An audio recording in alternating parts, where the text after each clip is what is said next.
Very good afternoon to everyone. Thank you for joining us for today's webinar. My name is Mai, a team member of AAT Banking and Finance. I will be the MC this afternoon. Today, we are presenting a live webinar on changing nature of competition in banking and financial service industry by Dr. Rashid Bajwa, Chief Executive Officer, National Rural Support Program, NRSP, Pakistan. Just a little housekeeping before get started. The webinar is scheduled for approximately 1 hour. All participants will be muted. There will be a Q&A session after the presentation. If you have a question during the presentation, please type it in the Q&A chat box on your screen. Your question will be addressed during the Q&A session. The webinar is being recorded. We will be able to share a link with you after the event is complete.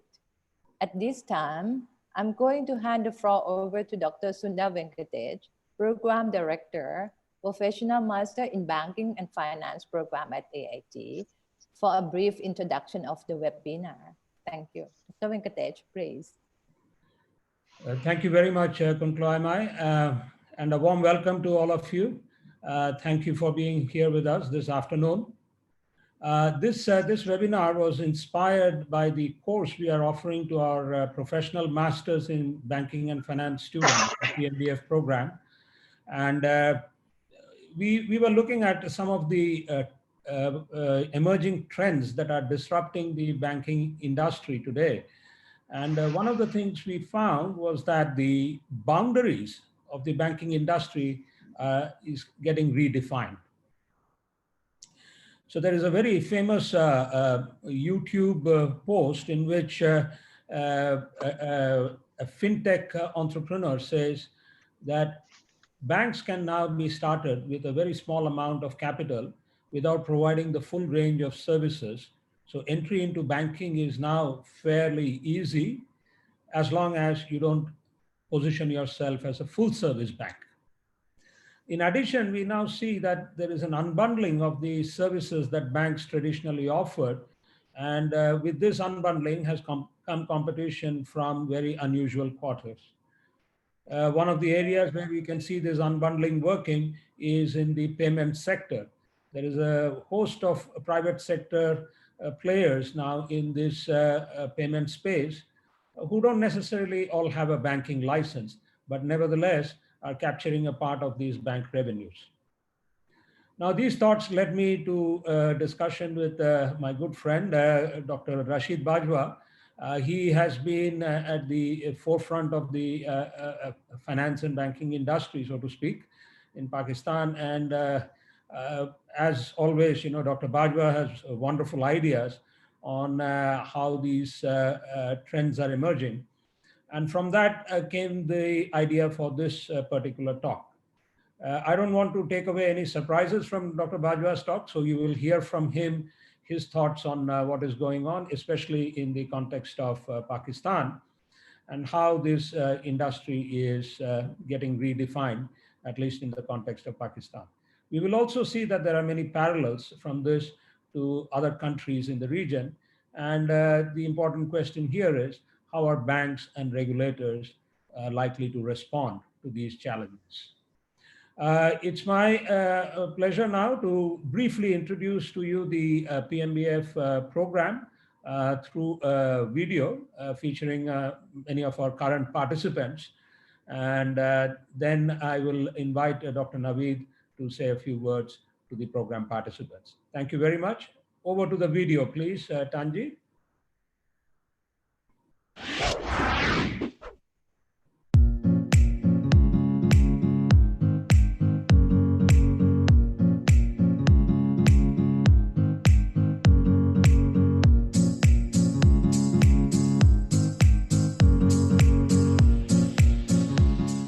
It's a huge opportunity for me to improve myself, as I had been working in banking sector for so many years, and now I get opportunity to refresh my knowledge about the international banking practices. I have 5 years of banking experience in Bangladesh Bank, the Central Bank of Bangladesh. but I need some more knowledge on the commercial banking. The program of PMBF is customized for what we need to do in our personal career or in our professional activities in Bangladesh. Oh wow! It was like just wow. I'm just one of the special ones to be the AIT, and it really feels amazing. Yes, I feel really privileged that I was selected for this program. I have a dream to study here. I am so honored to get admitted here. I'm learning so many new things that I know I will grow as a person as a whole. Because AIT is an institution of top-notch faculty, mesmerizing environment, diversified culture, and new trick facilities. I want to know and the knowledge of international degree. That's why I have come to AIT. Back in 2017, when I was in AIT, I was quite impressed by the faculty and the administration, as well as AIT's campus. We had to go through a competitive examination and a selection process, and at last we actually, luckily I got selected. And I have to compete with many other central bankers, and Alhamdulillah, finally I am selected. The instructor and professor are very good and expert at that. I don't have any financial or accounting background or basic, but I feel that I can learn it very easily. It's a very beautiful campus. I love the environment of AIT, all the staff and the professors are very cordial to us. The food and the facilities for the students is very much comfortable for us. I found that AIT is a very nice institution, not only in Asia but also the world. It is a good rank institution for post-graduation degrees. In this course, I have come to know a lot of things that we have studied earlier, but not in the professional sectors or how it is affecting the professional sector. So this course is very important and very offering me a learning curve that wouldn't be possible elsewhere. It will help me a lot to contribute my country for my working place to do something better. PMBF program has been one of the milestones in my life, in my career, for learning international banking and finance. I get to learn here in a very good learning environment with all the resources, with my international colleagues from different countries and faculty who have a very good knowledge on the banking. I'm very confident that what I learn here, I can use them in Nepalese banking industry.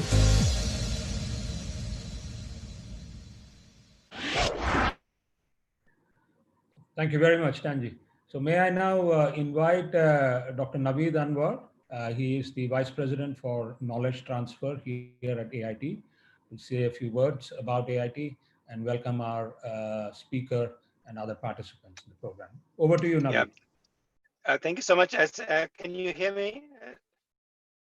Very clearly. Okay, great. First of all, thank you so much for inviting me. I am so sorry that I could not join on time. I was driving and I missed the time a little bit. So now I'm parked somewhere to take this call. But it's really my honor and a privilege to welcome Dr. Bajwa, who is the speaker today. He is so well known in Pakistan, where I also come from, that it's an honor for me to be able to interact with him and to hear him, his views on this very, very important subject as you introduced. So I think AIT at this time is very well positioned to work with the enterprises in multiple manners, and this professional master program that you mentioned and these talks are just is one of them. And AIT, in fact, very intently now is focusing on working with the outside world in a more integrated and more focused manner for the benefit of the society as a whole, and especially for the enterprises that it works with. And in fact, we will be very soon launching what we call AIT Enterprises Alliance, and that is an initiative of AIT that will bring a lot of these our partners, our collaborators on a single platform, which will then serve as a knowledge hub, as well as a place where various networking idea exchanges can take place. And we have several ideas that we will be sort of implementing through this alliance when it is formed, which will be launched in October. So I'm really glad that the activities that like this one are contributing to that. We are developing a very strong network, and we will be inviting these network partners and colleagues to join this alliance and move the entire agenda of social development and innovation and economic development forward in a collaborative manner. So I'm really glad to be able to join this event. And Dr. Venkatesh and Dr. Bajwa, thank you so much. It's really a personal honor and privilege for me to welcome you. Thank you. Thank you very much, Naveed. Thank you. And we can see that you're parked, and that is wonderful to hear you from your car. But thanks for being able to join us today. It's my honor to introduce Dr. Rashid Bajwa. Now, if I could give you a list of his accomplishments and his qualifications and so on, but you can find this all by just Google his name, Rashid Bajwa, and I think it'll fill up a few pages. But I would like to offer a very personal introduction. I had the honor of inviting Dr. Bajwa to a program that AIT conducted in Sri Lanka some time back, and that was the first time I met him. And for a man of his stature, he was very humble, approachable, and extremely well liked by the participants. And it was a remarkable presentation that he made there, which showed to me that the intellectual depth and the tumble of organization life can easily coexist if you have the right mindset, and the capabilities. So Dr. Bajwa is both an intellectual and a businessman, a rare combination, and presents things with great ease and wonderful humor. On that note, I will now hand over the floor to Dr. Bajwa. A very warm welcome, sir. And our students and participants are eagerly waiting to hear your views. Thank you very much for coming. Bismillahirrahmanirrahim. Thank you very much.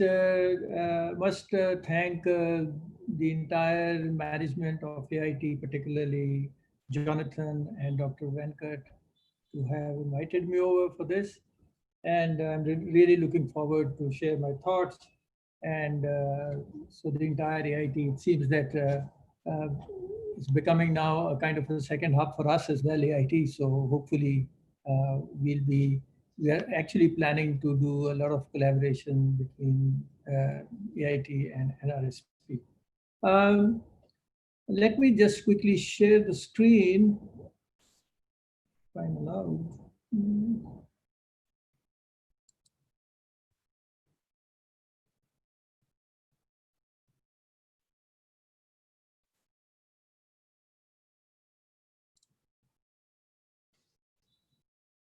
I hope everybody can see the screen. Dr. Bajwa, yes, very clear. All right. So I'll start by so I have been thinking about this presentation, and I thought that it was important to look at the ground realities. So my presentation will have these three parts, and pre-COVID, COVID, and post-COVID. Pre-COVID, this up to December means it doesn't mean anything. I've just tried to dissect it.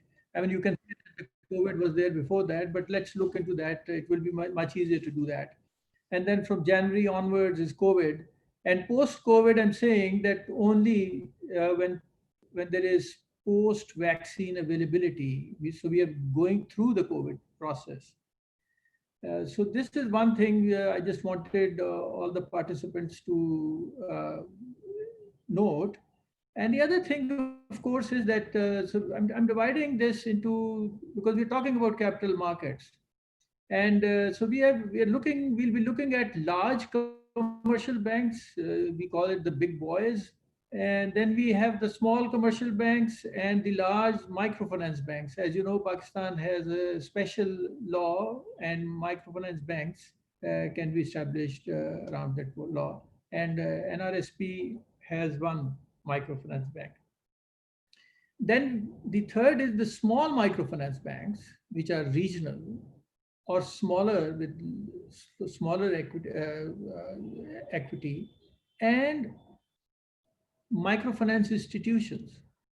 The MFIs, there are two types of MFIs in Pakistan. One are non-profit, other are for-profit, but I've clubbed them together for the ease of understanding. And then, of course, are the Fintechs and the capital markets. And as you can see that, so whenever I'll be switching over all these 5 areas, just to let you know that where do we stand. But before I start, I must do a lot of acknowledgements, because I think this is important that the data which I have is secondary data from all these institutions, including the Pakistan Microfinance Network, the IFC, McKinsey, and others, Deloitte, and others. And so I'll start with a question, and which I have posed to myself, and together all of us will try to seek an answer to the question. So the question is change through competition associated with disruption? This is a very interesting question, that if there is a change, then can you call it disruption? And where do you see when a change becomes disruption? So let me see that up to December 31, when this pandemic was not there, what was the financial outlook on a global scale? And it's very interesting that in December, there have been predictions about 2020 year 2020 to be to have a lot of challenges in the financial outlook. I mean, just look at what McKinsey, what Deloitte is saying. And Deloitte actually in December 2019, in its 2020 banking and capital markets outlook, has been predicting a very interesting aspect. And let me just fix this so that I can see the screen. Okay. So what it is saying is that there are disruptive forces. And now, so in December 2019, Deloitte is predicting that there are disruptive forces which are changing how banking is done. As Dr. Venkat was talking about this YouTube, famous YouTube clip. And he says that the banks can, of course, add customer value by fortifying their foundation and staying true to their core identity as financial intermediaries and matching supply and demand. But it also says a few other things, that this new wave of disruption, which is being predicted as more forceful and more pervasive than what has been seen in the recent year, was predicted to be unfolded. And obviously the key to it was the technological disruption, and we know about it, the branches banking, and particularly use of artificial intelligence to create an algorithm to predict customer behavior. People talk about, they call it psychometric analytics as well. And then, of course, there are economic, macroeconomic downturns, pressures on local currencies, particularly developing countries, and in particular in South Asia, balance of payment issue, and the boundaries between banking and non-banking activities getting blurred. So this was it. And then there was this demographic demand for services, quick financial services, and new products, and of course, climate change. But the foremost among all the drivers of disruption is technology. And it will change into these 3 key areas. It will change the work as we know it, as well as who is going to do the work and where it gets done. So just imagine that the work we know, financial intermediation, is going to change, and we are witnessing this change very rapidly. And then, is it going to be done by traditional bankers, or is it going to be done by IT experts now? And will it be done in a brick and mortar branch, or would it be done in a hall where there are 10 people? I mean, I give an example. I had the fortunate experience of going and seeing the M-Shwari in Kenya.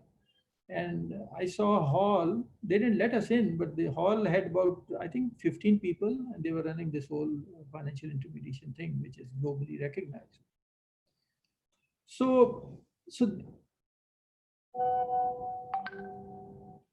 But also note that this study is oblivious of COVID-19. So this is like something which is happening in December, talking about these things. But of course, predicting change in the way banking is done and how technology will be the key driver to it.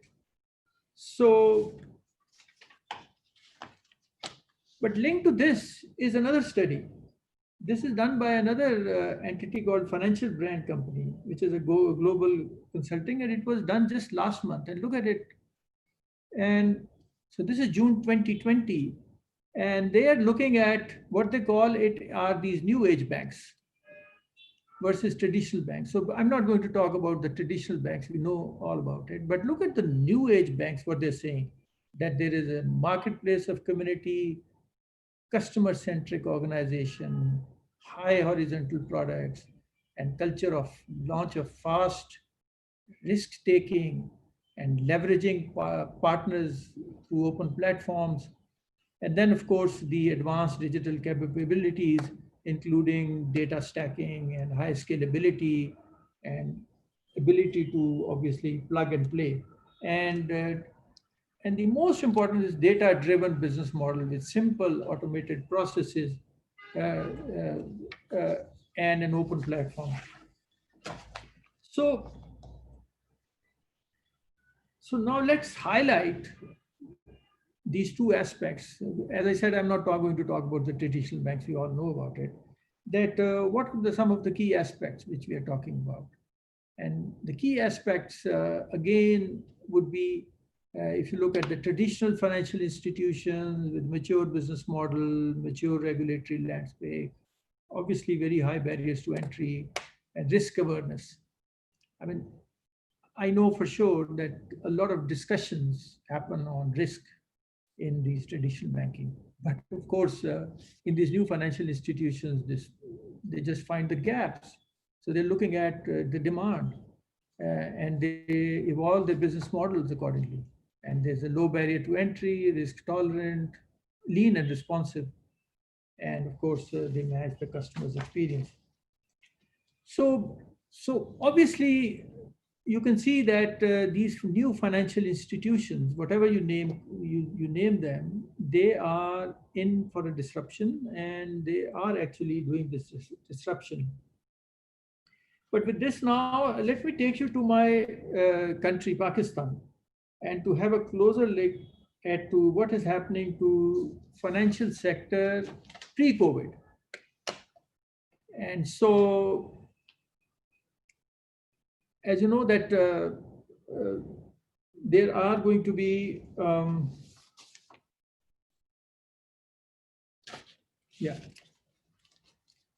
So you see that so there are new players now which have joined into this market in Pakistan: payment gateways, EMIs, nano credit, digital credit. I don't know how many of you have heard of InsuTech, which means insurance and technology providing financial services. And these two companies, EFSU as Smart Choice and Easy Insurance as insurance aggregator. And then Blue Marble is another one. So with this, I think there is a tilt. And the tilt, you can see that the current banks and capital markets are actually now the tilt is towards these new entrants, the Fintechs, the crowdfunding, and the digital credit entities. And though Pakistan is late in it, but I would like to show you a very interesting slide that who are the digital players. And there is already a crowding. So you're talking about first generation payment apps, you're talking about payment gateways, payment platforms, digital lenders, investment apps, and financial information. Now also note that these guys, these are the big brothers, which I was talking about, the big banks. So they have actually now come in as part of this game. So one was thinking that the commercial banks with their rigid systems and everything else will not be a part of this whole thing, this new disruption as I call it. But look at this. This is a national federal bank, the national bank. So you see all the five big, I think it is like commercial, in the commercial banking, this would be like more than 70% of the whole industry, which is all part there. And you can also see my little bank here, NRSP bank, also being mentioned as first generation payment apps. So we're all trying to work into that. But so the space is already crowded. And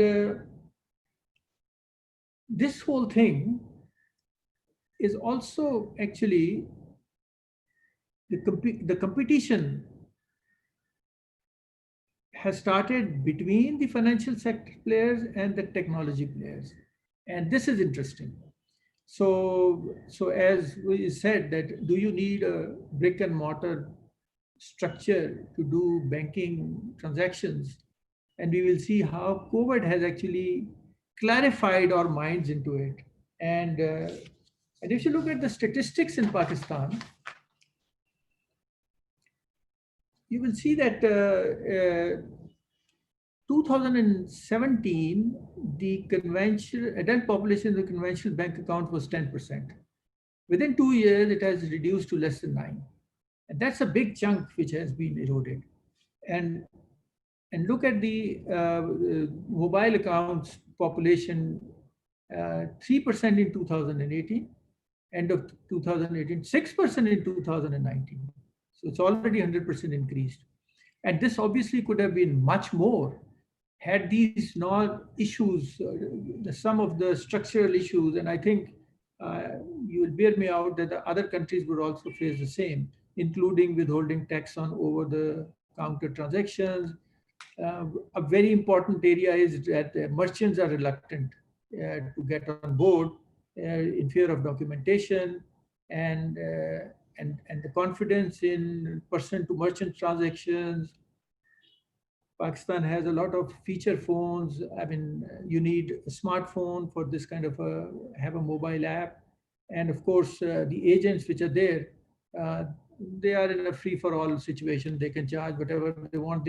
Although the merchants, the Fintechs which have set up these merchants, they do talk about a particular amount of transaction amount, but the denomination of a currency like 10 rupees is now the basic currency. So if they're charging like 13 rupees, the client will pay 20 because obviously they will say that we don't have any change. So the client is happy. But look at the amount which they get in terms of extra fees they make. But despite all this, this could have had a much more interest, but there is something which is still being unconvinced. And I think the investors are not yet convinced about this thing. And so this is something which, for example, if the investors had been convinced, there could have been much more investment coming in, but they're still kind of fence sitters.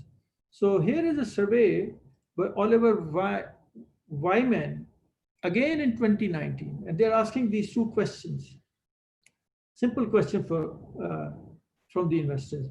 Do you feel that most banks have articulated clear and credible digital transformation agenda when it comes to cost, benefits, and timelines? And so the answer 37% is not clear. And somewhat clear, but lack credibility. And the other is, how confident are you that banks' digital transformation strategy will be effective? And 38% are skeptical. I think the other 37% also say they're too soon. So it shows that that the investor, the traditional investor, is still double-minded about it, and they're still looking at it. And just imagine when these investors decide to start investing, so what will happen?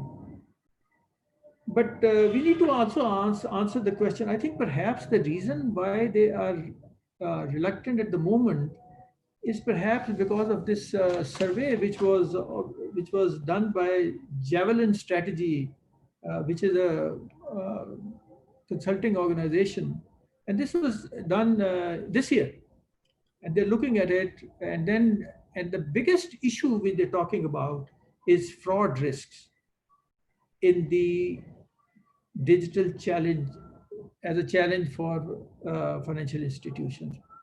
And perhaps they're correct, because in this survey you can see managing digital fraud risk, and then there is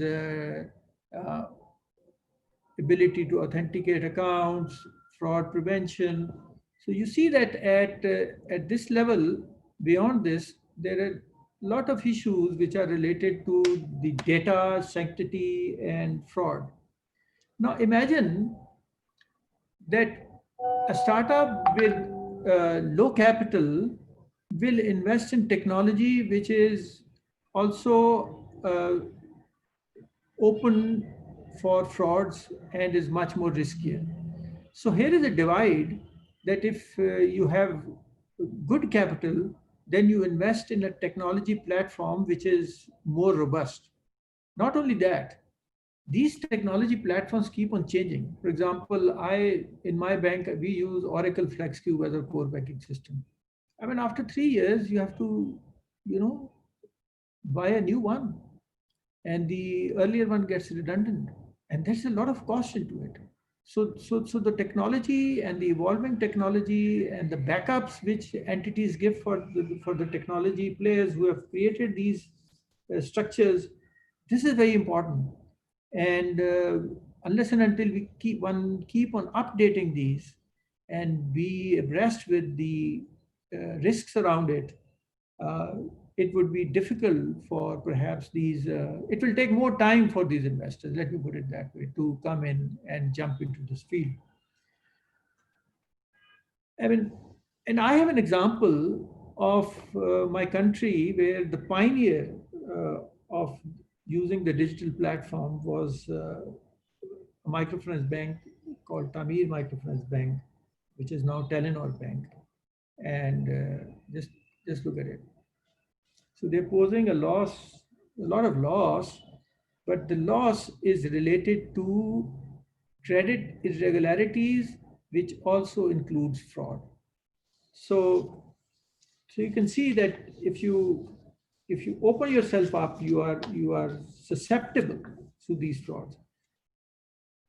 And the other important thing is that it is not necessary that the fraud will happen within the country. I mean, you are connected across.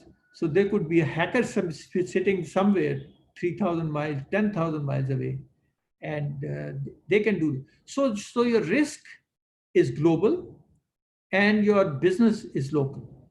And so that is something which needs to be looked at. By the way, this bank was bought and is being run by Ant Financial, Alibaba, Mr. Jack Ma, as an entity. But now enough of this risk fraud. Let me now take you back to 2015. We'll go back to 2015 to find out how IFC was looking at global microfinance, particularly global microfinance, and have a look at the entire financial sector. So if you look at, so this is the global trends, and even there they're saying that the banks will downscale, banks will go down, and of course MFIs will go up. Every MFI has a tendency to move up, because for a particular one, a single loan, it becomes more costlier as you reduce the loan size. So they want to go up. So they want to go into the micro and small medium enterprise space and even the SME space. And then, of course, they're talking about new entrants coming in, the MNO-led models, P2P platforms. So this is something which they were predicting even then, in like 5 years back. And then, of course, national regulators on financial inclusion, the World Bank Group and others, and how they are coming in. And but they also have shown some good attributes to microfinance players, like strong growth potential, but of course, blurring lines of diversification between micro and SME sectors, and of course, competition and risk around that competition. So they then have, IFC have also done a kind of they mapped this risk at a regional level. And let's look at this mapping at the regional level. And you will find that in the region, they have these regional risks maps around it. And let's look at South Asia. So he's talking about increased competitiveness due to saturation and transformation and customer over indebtedness. I think we are very close to both these things.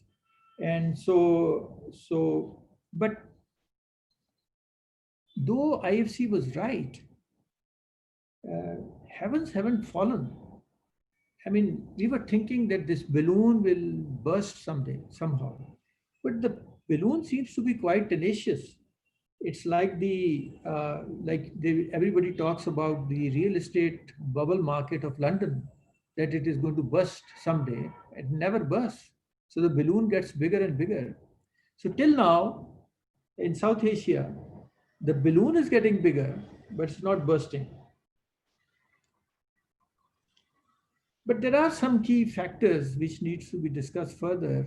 And so they're talking about, in terms of risk perspective, they're talking about rising NPLs and shrinking portfolios. And particularly, they're talking about technology risk. Again, the same things which we are witnessing and which I talked about, using different terms, but the same: data privacy, underinvestment in technology, and fintech coming in and taking over part of the business of the traditional banks. But then there are also governance issues and reputation and over indebtedness issues. So I'm not going to go into detail, but these are the three key areas, apart from the macroeconomic and regulatory and the risk management system and transformation. So, but these three are the key, and key factors that need to be, and obviously when you discuss them, you will see that the technology risk comes up again and again. Now let's look at the COVID era. So now let's come to from January onwards. As I said, these are just arbitrary distinctions, so don't take it I'm just looking at it so that, most of the commercial banking sector, they close their books on December end, and then they see.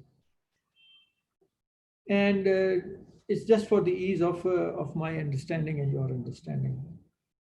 So this is a very interesting graph, which was done by a company called DataStream. And so I put in the link here, and you can see that one, of course, as the prediction was that the financial markets are going down, but also look at these. So there is a correction happening across, but then there are issues around it, and there are dips all across. And so it's not surprising to see. So this is steady reduction in profitability, which is price to book ratios, with a perceptible dip in 2020. So this article, which I'm referring to, also talks about actually digital money, fintech, big tech, and banks. in addition to this, McKinsey did a very interesting report, and this is April this year. And this is on consumer behavior pattern evolving during the COVID. And if you look at this McKinsey report, that online banking, people are 15% more, mobile banking, 14% more, and visiting a branch, 18% less, and then, of course, others. So you can see that people are averse. People were averse of going to an ATM to push in the buttons. And we saw in the last webinar where there was an example where it was like a mobile ATM, the money being delivered to the home like Food Panda. So this is very interesting that how the consumer behavior is changing. And a similar study was done by another entity, financial brand, which is looking at the impact on retail banking. And so obviously, you can look at the digital side, 36% increase. This is very interesting. 40% have experience of difficulty in accessing bank branch when desired. And 20% are saying that we will go to a branch less often. And 24% says that they are going to use mobile apps. Now, if Fintechs look at this graph, they would be jumping with joy, because this is something which is very interesting. And of course, there's a difficulty in reaching the bank branch or a bank representative, and 18% say that they plan to use less out of concern because of the spread of the virus, as I was explaining. So then, are the deep pocket fintechs rising up to the occasion? And so let's see what IFC has to show on that. So IFC recently has said that the fintechs indeed have risen to the occasion. And you see that the branchless, the remote access, and the digital distribution, the mobile, and these big giants, M-Pesa in Kenya. So they've been able to increase their daily transaction limits. So they've increased the limits from $700 to $1,500. MasterCards has offered government card network channel to distribute aid to MSMEs. And they're exploring using prepaid cards and providing governments with near real-time data on spending patterns. And then Ant Financial, as I explained, Alibaba, small 8.5 million small and micro merchants across China will be able to receive extra help, and 12 months loan with lower interest rate totaling 1.4 billion to merchants from Hubei. And most important is that infected customers are exempted from interest payments. Now, these guys can do it. But just imagine a small microfinance institution whose bread and butter is on interest payment. What is going to happen to them? And then this Baobab has established a crisis team. So by and large, these fintechs have actually risen to the occasion. So they have risen to the reputation that they will be quick, and they will act, and they will look at the situation, and they will act. Please note, there is no commercial bank, which IFC is mentioning, across the globe, which is coming up to these kind of, coming up to the challenges which people are facing. Now, IFC has also done a country response, and luckily Pakistan is one of the countries. So let's look into that map and see what so I'll just go to Pakistan. There were other countries there, and And they say that banks, MFIs promote use of alternate delivery channels to limit the use of physical money and minimize branch visits and waive charges of customers using online fund transfer services. This is one thing which has been done, because when you do online transfer service, there is a fee, and that fund transfer fee has been waived off.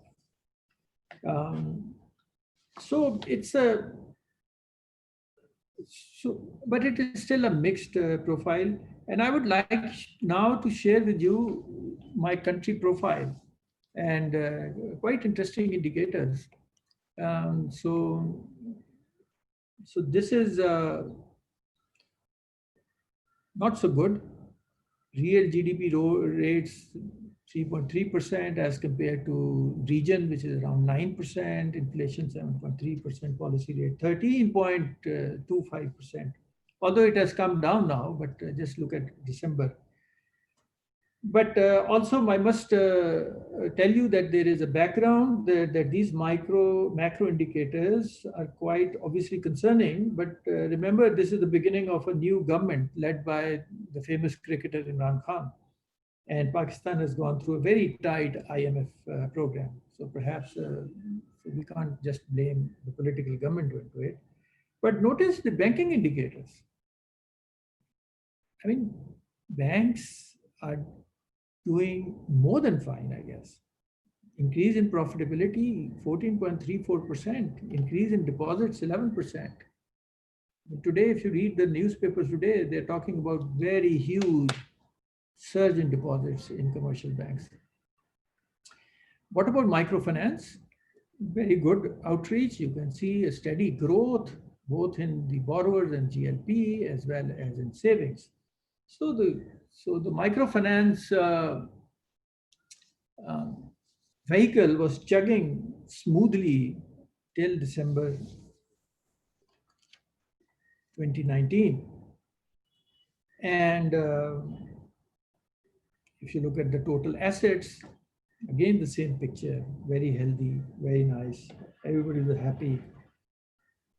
And then now let's see what COVID has done. So December, you're closing December with these numbers and very interesting scenario that the recovery rates of the sector has gone south from 98% to 35%. And you look at the outreach and the gross loan portfolio, obviously, again, plummeting. Now, this is a source of concern. And I will explain to you why it is a source of concern for everyone. And then, of course, the disbursement trend has also gone down. So I mean, if I look at my own organization, NRSP, it's a similar, I will quickly go through these slides, but you will understand that how you can see that, that this trend is very going down. You go and see the outstanding portfolio, loan disbursements, that we were here, where are we? And so what is it doing to us? We are actually, because we are doing less loans now, which means that there's less income. But at the same time, we are maintaining the same field team. So if you add this together, you will find that the profitability from 1.7 billion is 993 million, and it will actually go down even further. I mean, this is good for an organization like me, but what about organizations which are smaller and are sustaining on a day-to-day basis? So this is a source of concern for all of us, and should be a source of concern for all of us, that what do we do with those, particularly startups? Though we have little, so we don't have that many startups in microfinance. But the point here is that these small institutions, so they either lay off staff, they shrink, or they bear the cost. And then there is a bigger issue which I'm going to come to later on, that what the regulator has done. So overall impact of this whole thing on the sector is that supply and demand disruptions has happened, as I explained, higher NPLs, and the important thing is that this global risk aversion also led to flight of capital out. So that led to a depreciation of the Pakistan rupee by around 6%. And the equity market was also down. And obviously this is add on to it the whole issue of healthcare issues and the lockdowns, which actually everybody's experienced, but obviously it actually strangulated the whole economy. And we, microfinance sector, we have faced the risk of business continuity. And we were not given the status of an essential service. So we were also asked to close down. So this was also important, that how the policymakers were looking at microfinance. They didn't give much actually serious concern about microfinance. Although we keep on talking about that, hey, look at us, we are also important, we are an important element. But somehow they have stopped till a time up to the SME sector. The government had announced a first loss guarantee mechanism of 40% for SME lending, but they have yet to do anything of a loss guarantee mechanism for the microfinance bank sector, though the central bank and the SCCP, they're looking at it. And so is the Ministry of Finance, the PMN, the Microfinance Network, and all of us. We are also trying that they should have a healthy look towards us. So let's hope, we are quite hopeful that we might also get some relief. But just look at what the government of Pakistan has done overall. And this is very heartening that they did a monetary easing. Policy rate was actually decreased by 525 basic points. So 5.2% is the decrease in the interbank rate. And then macro-prudential policy measures, capital conservation, regulatory retail portfolio limit was enhanced from 125 million to 180, and repayment of loan amount deferred for households and businesses.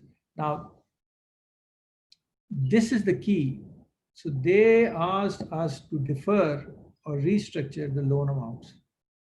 So this is like putting a lid onto everything. Now, when you put in a lid on a loan portfolio, and it was initially for 3 months, and now they've extended to up to December, I think, and the central bank has increased it to about a year, that you don't know how the portfolio is going to behave. So we don't know what the portfolio at risk is. It will only happen when this whole thing will be over in terms of the deferment time is over. And the clients have already started agitating that why should we pay more, because the government stopped us and government announced this deferring. So the cost of deferment, because money is being borrowed either from as a deposit or from commercial banks, and so their meter is ticking. It's like a cab. So they want the money out, and this money deferred amount, assuming that if the clients claim and they also have a point that there was no economic activity, so somebody will have to step in to provide this funding. Now, and that is where we are in discussions with the central bank and others, and the Ministry of Finance and the SCCP and others, to see how can we overcome this issue. And then, of course, there were subsidized loans for the health sector, and then the central bank also provided 3 months of wages at a concession loan. So this is and this facility was extended to MFIs also. And then there was a risk sharing, as I said, the first loss of the portfolio of eligible borrowers. And then others. But the important thing was that the promotion of digital payments, and the key was that all charges on IBFT, interbank fund transfer, were waived off. So this is how the digital payments were promoted. So I must acknowledge the timely action of the government of Pakistan to mitigate these effects, and I think this was important for all of us to look into that. And then, of course, there were some regulatory and policy. These digital payments, as I was explaining, and they also ensured availability and continuity of financial services. So the financial services, they kept on open banks and others so that at least the cash machines and the ATMs were not empty.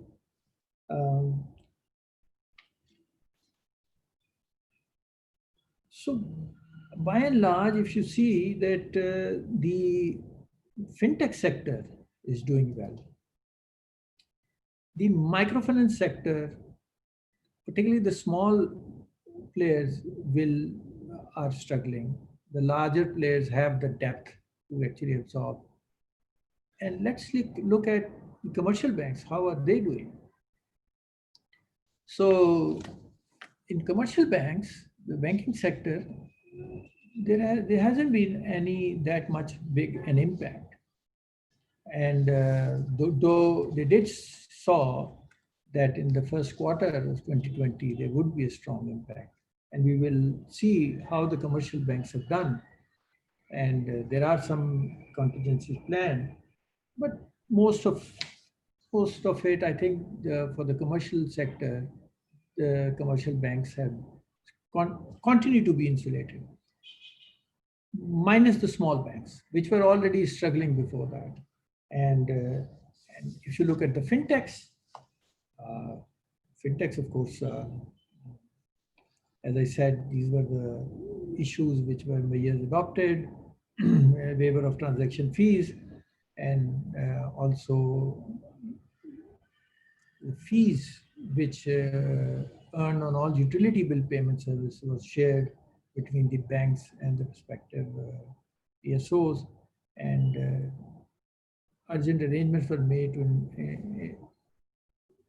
for enabling digital challan collection, offer loan payment services, and biometric verification for the clients to activate internet and mobile banking, which was suspended. And what about capital markets? Let's go to capital markets and see. Capital markets, they did plunge 43,000 points, then it goes down to dive by 23% dive. And this was this amount of money which was eroded, and but it has stabilized.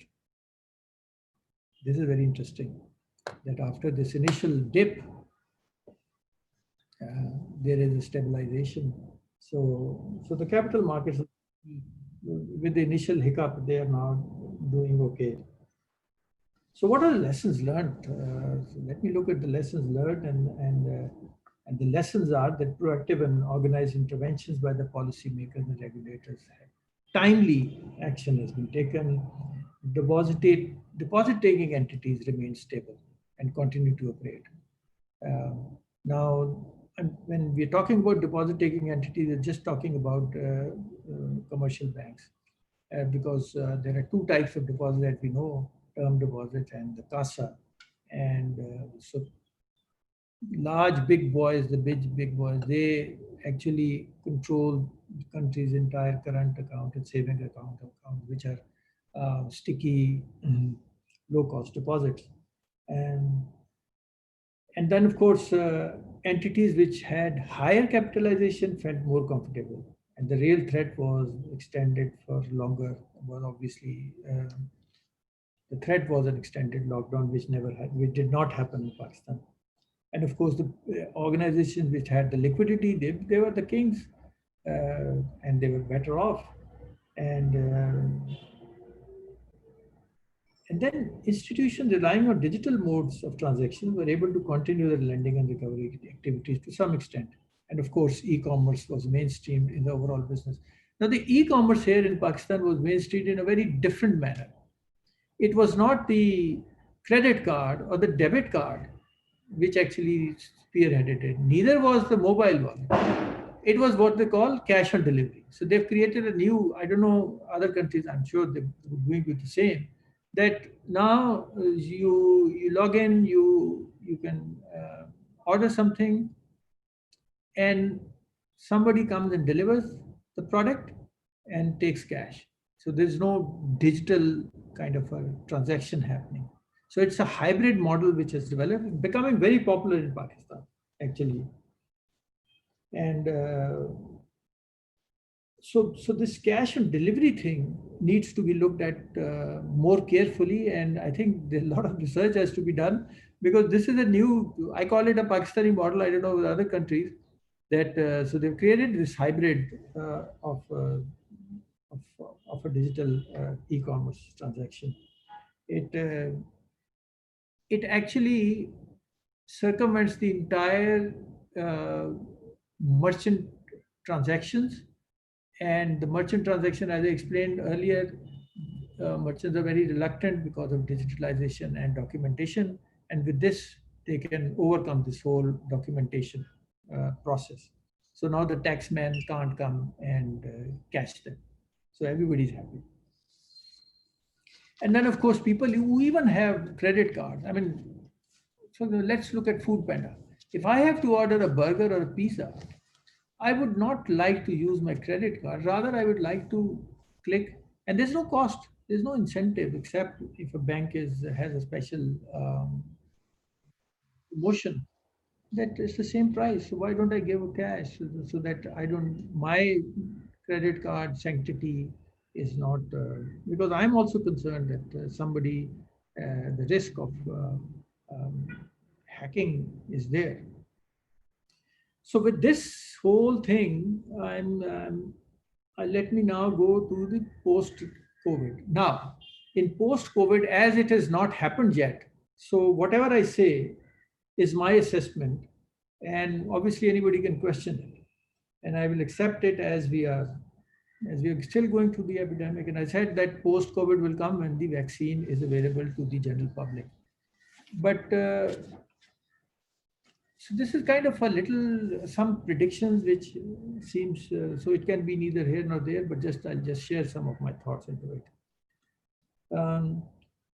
So first is that, so let's see who will survive. And I think the strongest and the most intelligent financial institutions are going to survive. With, as we said, solid retained earnings and strong balance sheets, sound capital adequacy, and more importantly, deep pocket investors willing to put in additional equity for a variety of reasons. Large transactional banks, traditional banks, carrying a bulk of CASA deposits, as that they are already insulated and they will continue to be insulated. Fintechs, of course, and they will keep on innovating and adapting. And I was explained this cash of delivery instead of payment through the debit or credit card. Daraz PK is a household name in Pakistan now. It's like Amazon of Pakistan. Everybody, every housewife which I know is ordering, because they get bored. They lock down all this. They can't go shopping. Women are using this to buy little things. Most of them are low quality products, but still people are buying it. But so this is where we are. But it seems that the fintech is going to be the winner at the end of the day. And so obviously their opportunities have increased. There's a rising demand of branchless banking. Telcos obviously have become banks in Pakistan. Fintechs and e-commerce is growing. But technology, please remember, is a double buzz. Quality. The problem, as I was explaining earlier, technology, if you have a low quality technology, you are exposed to higher risk. If you have high quality technology, it is expensive. So it's like a catch-22 situation. And of course, in-house technology is risky also, because you become a sitting duck for frauds. And as technology gets mainstream, I think risks associated with it will also be increasing. People at the moment, particularly the ones who are hackers, and they actually they come a bit later. They understand the technology and then they try to circumvent it. And I think this is the time when they are looking at it, when this business is buzzing. But if you have this cash on delivery system, just imagine that it's a hybrid, then obviously you become kind of insulated to this whole onslaught of any risk which will be there. And of course, large commercial banks, as I explained, will remain stable. And I am going to show you a very interesting slide about these two largest commercial banks. Habib Bank Limited, everybody knows about it, the largest bank, second largest bank, UBL. Look at their December closing figures. Habib Bank made a provision of 970% for provision and write-off. But profit increased by 161%. There's an EPS of 2.53, from 2.53 to 10.32. Similar is the case with UBL, less profit, but at least look at them. They're also making profit before taxation of 9.9. So it's a 7.6%. But so larger banks will remain insulated, and nothing is going to happen. So then if the fintechs are also comfortable, so are the largest banks. So who are going to be the sufferers then? I think the first to fall will be the small MFIs. They are dependent upon donor or commercial capital for liquidity, we all know. So these are the NGO MFIs. And the regulator has asked all players to, as I said, the reschedules, they put in a cap, they have kind of a lid on their loans, resulting in a severe liquidity crunch, which is in the offing. The next, perhaps, to be in the line would be the larger MFIs and the smaller microfinance banks. Though the microfinance banks do have an advantage that they can reverse public deposits, and they are using this hybrid model of fintechs. So they will also survive. And then, of course, the clients of microfinance, obviously they're facing cash flow problems, and there are instances where loans are being consumed. So now, when this lid will be open and time for collection will be there, so what will the clients do? They will try to do for multiple loans, and this bubble will get larger and more delicate. I don't know whether it will burst or not, but it is going to go delicate. And when and how will it burst is a moot point. It's like the London's real estate, as I said. Good clients with good credit history will and are becoming delinquent. And this is the most sad part of it. Good clients, because of the lockdowns and others, they are getting delinquent. And then, of course, all the MFIs will scramble to add new clients to maintain a portfolio that can cover their costs, operation costs. And then, of course, we'll end up in giving duplicate loans. And those duplicate loans, we are already seeing this duplication. IFC predicted it 5 years back. We also know it is happening. We now have credit bureaus which are clearly stating that this is happening. So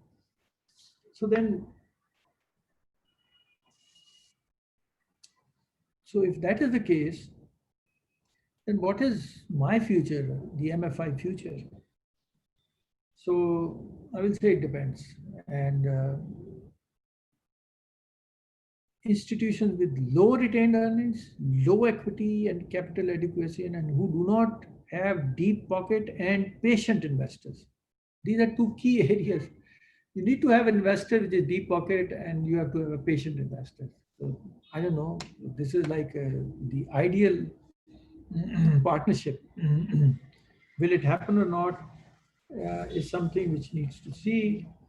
And if it doesn't happen, we might witness acquisitions and mergers. And this is predicted, and the events have started unfolding as we speak. Smaller MFIs are getting into trouble, we'll see. And then I'm sure you must have seen this Economist's recent article on microcredit. So this is August 16th edition. And so they're saying that microcredit crunch and lenders, the MFIs, deserve relief, belief, and a dose of red tape. And so this is globally also, I mean, this is being recognized that these MFIs are going to get into trouble. So what is my message to our MFI friends then is that we have to look back, we have to go back to the basics, KYC, belt tightening to control surging OERs. Are we talking about staff layoffs? I don't know. Managing clients and identifying new clients to maintain a healthy pipeline. And then most important, investments in R&D for innovative products that suit customer demand. This investments in R&D will be critical. And I don't know how many MFIs in South Asia have an R&D sector. If they don't, my message would be that they should start having an R&D sector. At least people who know that what are the fintechs doing, what are commercial banks. As I said, commercial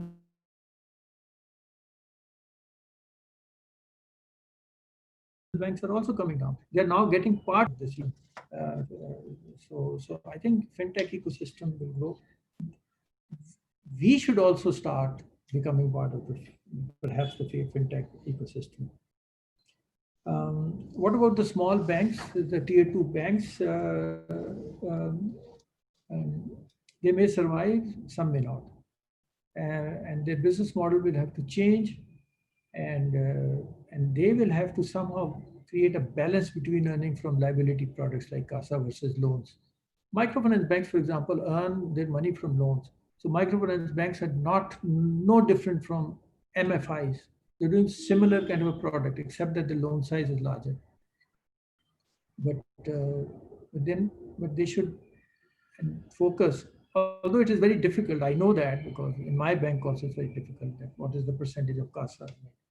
Because the sticky deposit comes from there, and there will be definitely reduction in brick and mortar, and branches banking initiatives will be started.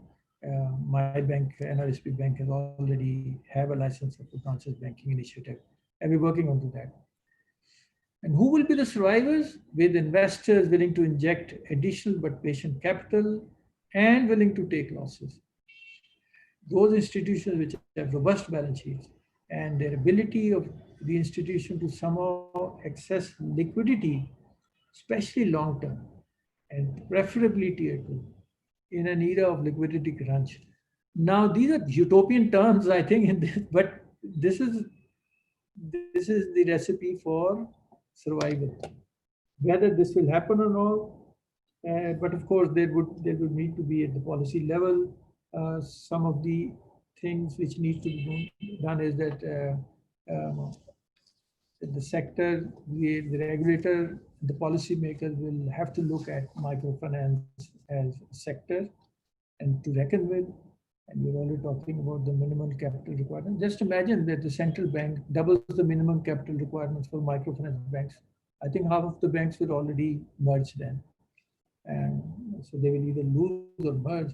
And regulators will have to move beyond politically correct policy advice, like restructuring and rescheduling, without providing adequate safeguards and backups for these entities. So we did all the restructuring and rescheduling.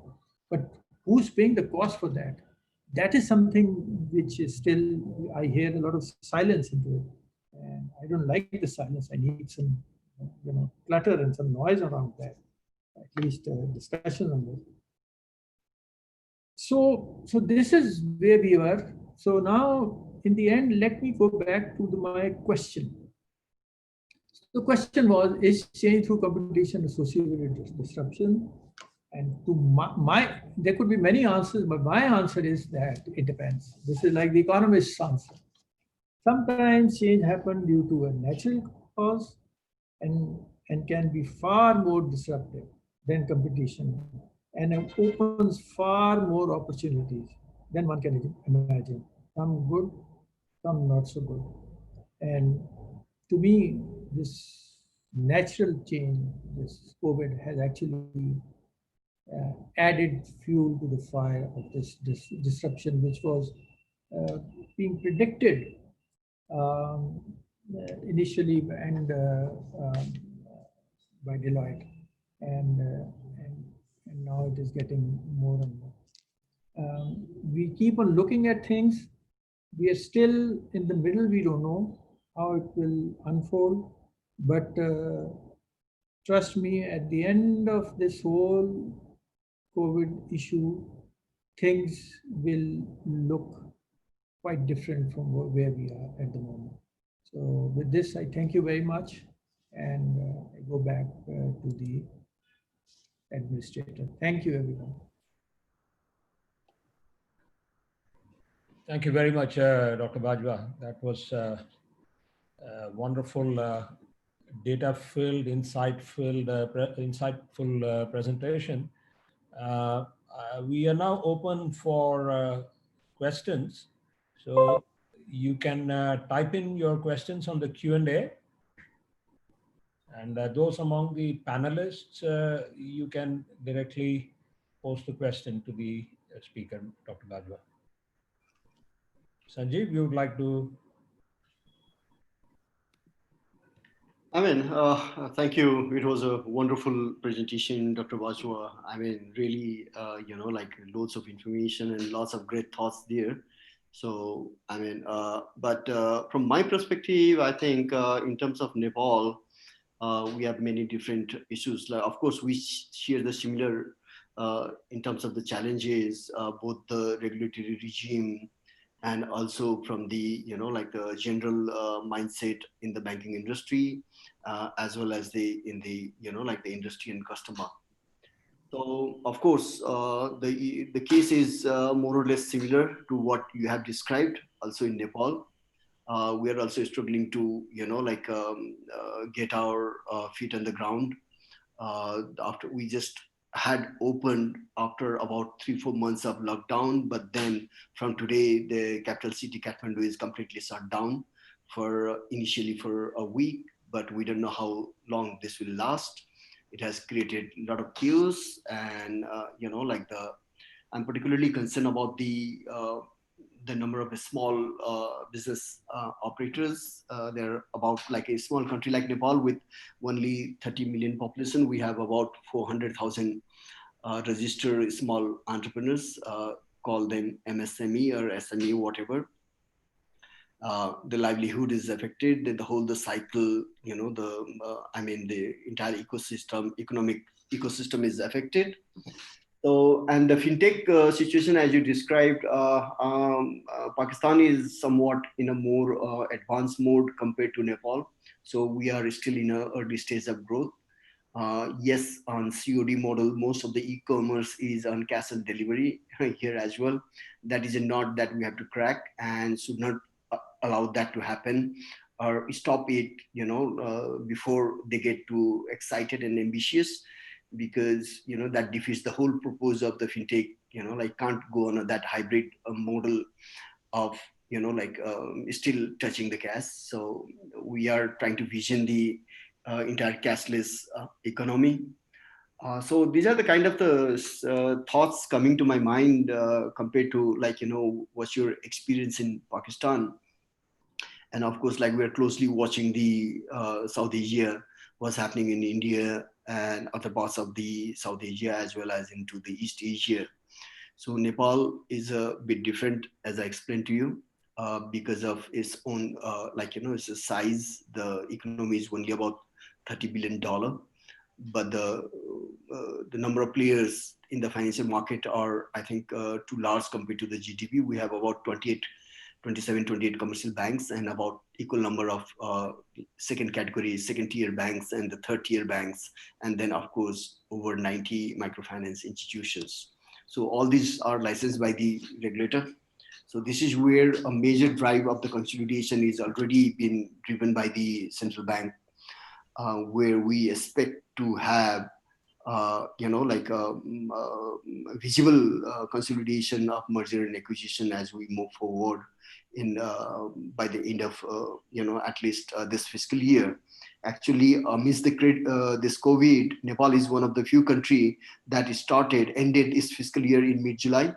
Most of the colonized countries who were ruled by British, actually they follow January to December, but Nepal was never colonized and retained its independency. So that's why we follow our own unique homegrown fiscal year from July. So that's, then the mid-July results, it's still coming out, but it does not look that scary as of now. There has been a lot of allowances, provided by the central bank and the government measures. But then the way forward is still tricky. Most of our risk assets are collateralized, is to the directly linked to the real estate mortgage. And with the economy down and everything, kind of a standstill, both the real estate prices is also expected to take a plunge, and that would have an impact directly into the bank books.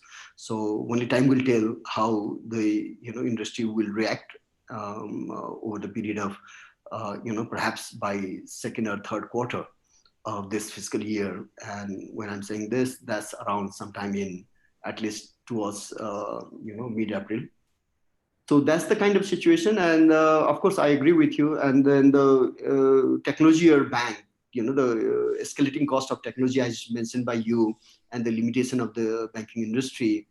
So I think there has to be, going forward, there would be, from my perspective at least, would be hybrid model of bank would be in a perspective. Perhaps who would own the bank, the future bank? Maybe tech company would run a bank, or a typical dollar and cent speaking kind of kid would run the bank. That's the only time will tell. Or it would be more bits and bytes, people would run the bank.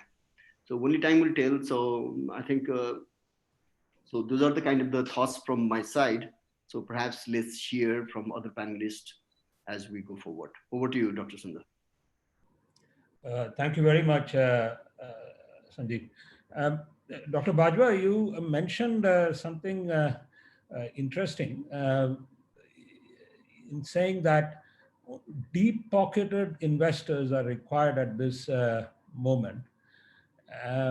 Where are they coming from? I mean, where will they come from? Because we know investors in the region. And so is there a pool of deep-pocketed investors who will bankroll even the fintechs as well as the institutions that need a much stronger capitalization? I think one is these traditional investors like the IFC and FMO and others. But I know for sure, for example, that one of the banks in Indonesia, BTPN, I think, when they started, they transformed. Then Mitsubishi Corporation came in. I think it's important that we should tap into MNOs and corporations, large corporations, and start talking to them and ask them to be part of this whole journey with us. So I think these are the non-traditional, these are non-traditional investors. But when I saw that, and then of course, if you have Ant Financial, for example, at the back, you don't mind a loss because obviously it will be recapitalized. So to me, I think it's a smart strategy that they should start looking for such investors outside the traditional investors. And they will only come in when you give them a board seat. Perhaps they would also like to have management control with a minority shareholder. So if the entity is willing to take that risk and just give away the control, I think there would be many. So there is a question which was just posted, posted on the chat, what are the 3 things to put in place to manage crisis? One is, of course, start talking to investors. Start talking to non-traditional investors. Offer them a piece of the pie and not just ask them for any philanthropic money. And there are people who are willing to invest when you have a 532 basic points reduction in interest rates in a country like Pakistan. People are looking to invest, and then there are people who have money, and there is some extra money sitting with them, and they don't know what to do with it. And now here comes an opportunity that they would become a director of a bank, and they will become a director of an MFI, and then they will also have to maybe control it. So I'm sure they would be interested into it. The other 2 important things which needs to be put into place, and now I'm answering the chat, is that one is, don't let your equity erode. The equity gets eroded very quickly, and it gets eroded because your operating costs, your operation expense ratio will suddenly surge. Keep an eye on your OER. That is the only way that you can ensure that your equity is not eroded, because if your equity is eroded, uh, it's like going into quicksand. So make sure that now, how do you control your OER? I mean, I know that your finance teams and everybody here is more smarter than me, so they would know how to do that. I'm just giving you the basics. These are the 3 points. Start with the investors, look at your equity, don't let your equity erode, and you'll be okay. There is an interesting question from one of our PMBF participants, Mr. Anwalullah. He says that, and I think he's taking a regulator's perspective. He comes from the Central Bank of Bangladesh. So if mobile network operators are allowed to operate in the financial service space, does it confer any unfair advantage on them? Is it a level playing field for banks? How are banks, I think the extended question is, how are banks trying to influence regulators to control these MNOs? Well, Pakistan is ahead of Bangladesh in that. All the major mobile companies already have banks. So you have Telenor has the Telenor Bank. Mobilink, which is the largest operator, has the Mobilink Microfinance Bank. Uphone has a Ubank. So we already have that, except for one, which is Zong, the Chinese one. They don't have a bank, but the rest of them have a bank, and they are competing. The problem is that so they have come into the space of banking, and they have not come into the space of actually banking. They've come and occupied the space of microfinance. So they're microfinance banks. So they're competing with microfinance institutions. And most of the time, when you look at it, that they're competing openly. They're doing same kind of loans. And now they've also started, most of them started, initially they started giving loans like we do. And then there were some issues around that. They were unable to manage the portfolio. Then they switched over to gold-based lending. So they are doing a lot of gold-based lending. To me, that is, you can call it pawning or whatever you call it. But nevertheless, they're there. The problem is not that they compete. The problem is that part of their operating cost is hidden. That is actually hidden in the cost of the mobile network. So their data centers, their backups, even their core banking. So all the technology part goes into the other side. So their picture obviously is very different from the rest of us. But I would say let 1,000 flowers bloom. I mean, the competition is good. It actually creates quality in the whole structures. So, but for the central bank, it's very important that they should disclose all the costs related to it and not hide it under the carpet. If they are able, if they do that, there's no harm in mobile operators. They do have an advantage. They have this whole database. They know how customers behave. And I know for sure that in Kenya, they use that. And M-Pesa is also backed by a telco. So let them do it. There's no harm in it. So I think, one view that some regulators are taking is that if it benefits the consumer, it is a good thing. Yeah. So regulators are there to help consumers and not the commercial banks, so to speak. One of the things that you showed, and that's a very interesting analysis of the industry structure. So the large banks are doing all right. Yes. And those in the middle are likely to feel the bite. Now, in Thailand, for example, the large banks have gone into the fintech. They have set up their own fintech subsidiaries, which are doing tremendously good work. And they start with the in-house. And my guess is that these companies may ultimately go public and become service providers to other banks, etc. So we have I'm going to link this observation you made with the question that one of our banking and finance program participant has, Mr. Rupak Thapa. So what is a competitively defining technology? In the sense that if all banks adopt this, does it become a kind of a commodity, or is there any way in these banks distinguish themselves in the way they conceptualize and use this technology for providing customer service?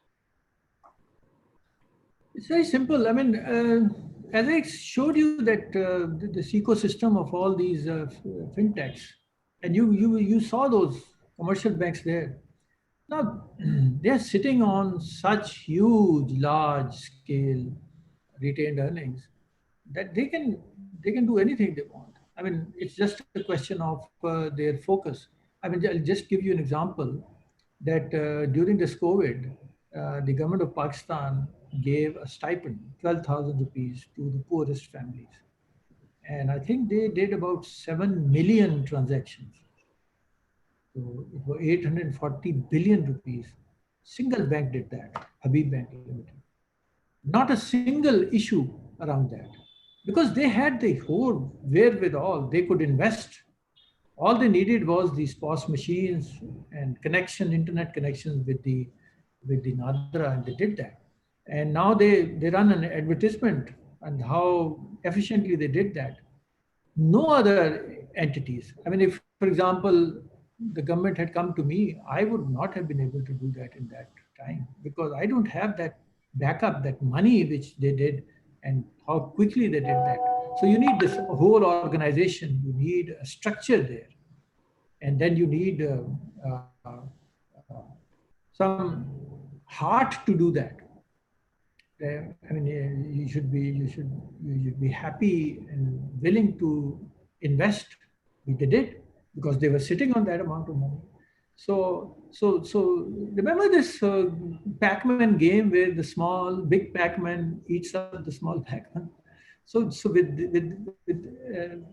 with strong financial institutions, whoever has the muscle of the money is the winner.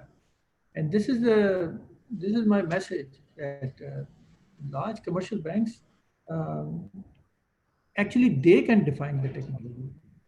I'll give you another example. Suppose one of the large commercial banks, they set up a platform of branches banking, and they invite everybody to plug and play. And if my cost on doing that is reduced by 50%, why would I have a separate Oracle FlexCube running into my system? I would immediately do that. And for me, it would be a cost reduction. For them, it would be a revenue. So this is how it will work. So in other words, it used to be said in banking that size is important and the larger banks have an advantage. But in the era of new technology, this size has a different meaning, that the ability to invest in the technology and make it work with a large customer base and so on and so forth.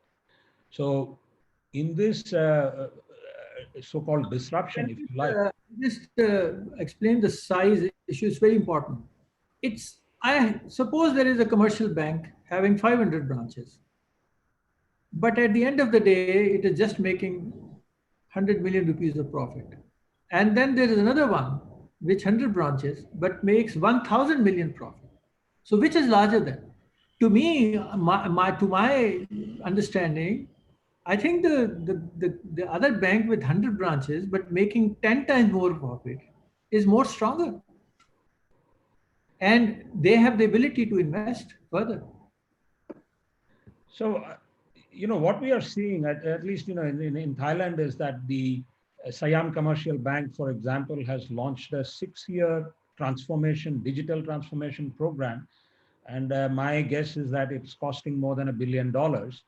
And this bank's investments is unlikely to be matched by the mid-tier banks, which will lead to possibly the kind of mergers and acquisitions that you're talking about, so that there is coalescing of power and increase in size, so to speak, with a reduction in number of players. Now, for this to happen, banks should remain attractive as a takeover target. I'm also happy to introduce Professor Srinivas Rao. He's an experienced banker. So, Professor Rao, would you like to add something?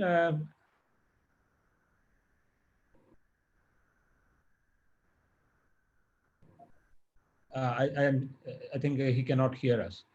Okay, so we have another question from Mr. Ghulam Sarovar. He's also a student of our professional masters in banking and finance. Are Sharia-based banks showing the same responsiveness as commercial banks in adopting new technology? Well, I must acknowledge that I don't know much about Sharia-based banks, but all I know is that they are sitting on huge liquidity. They don't know where to invest, because you need to have these Sharia-based products to invest. Their technology, investments in technology, we haven't heard much. I'm sure they would be doing that, but they are kind of they're in their own world and happy in their own world. To what extent they would be interested in technology, I don't know. But what I want to open up is an opportunity, I think. The opportunity is that these guys, the banks, even the Sharia-based banks, if they want to go into technology, and they want to go into a technology which helps other financial players, like I just explained, that is a big opportunity. Anybody can cash it, and it will be very interesting, particularly when governments now are a bit wary of data being posted in cloud computing. It's very interesting that that governments want that the data should remain within the country and rather than going out of the country. Because if it is in cloud, then you never know where it goes and how many people are using it. Although there are firewalls and everything else, but still, just imagine that that cloud is hacked by another entity. What happens? I mean, we saw what happened to Facebook and others. So I think there is this opportunity. The central banks and the Securities Exchange Commission, they will welcome this thing that you have, or any entity in the country who can set it up.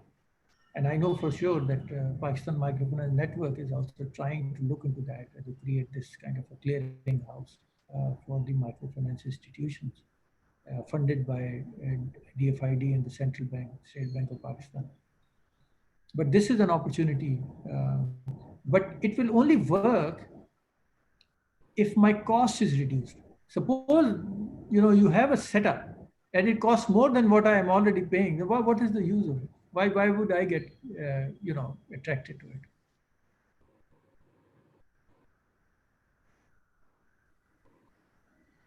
Now, one more interesting issue in the early part of the presentation was the high incidence of fraud. You know, you also talked about the Telenor bank. Do you see this as a part of the learning curve, and then these companies will ultimately block these incidences, or it's going to be a pervasive feature of a technology-based banking?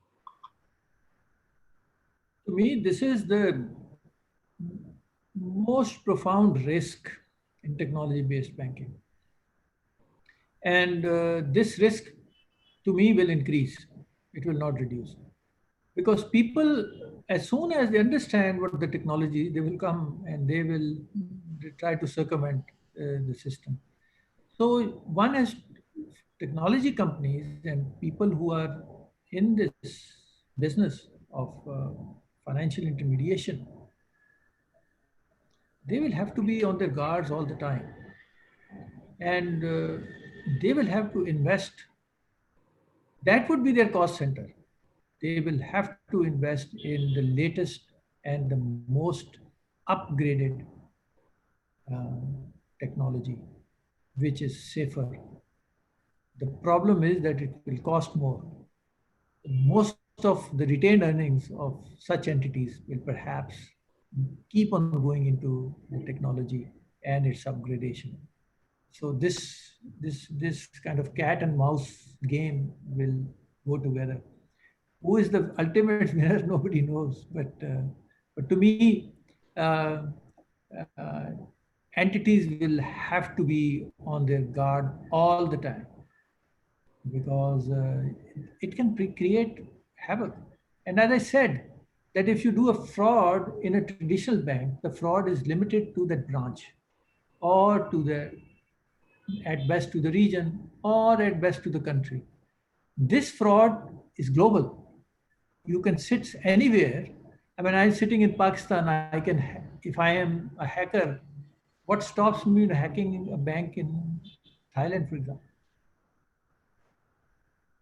So the competitive structure is sometimes seen as David versus Goliath. You know, the big Goliath banks against the small technology companies.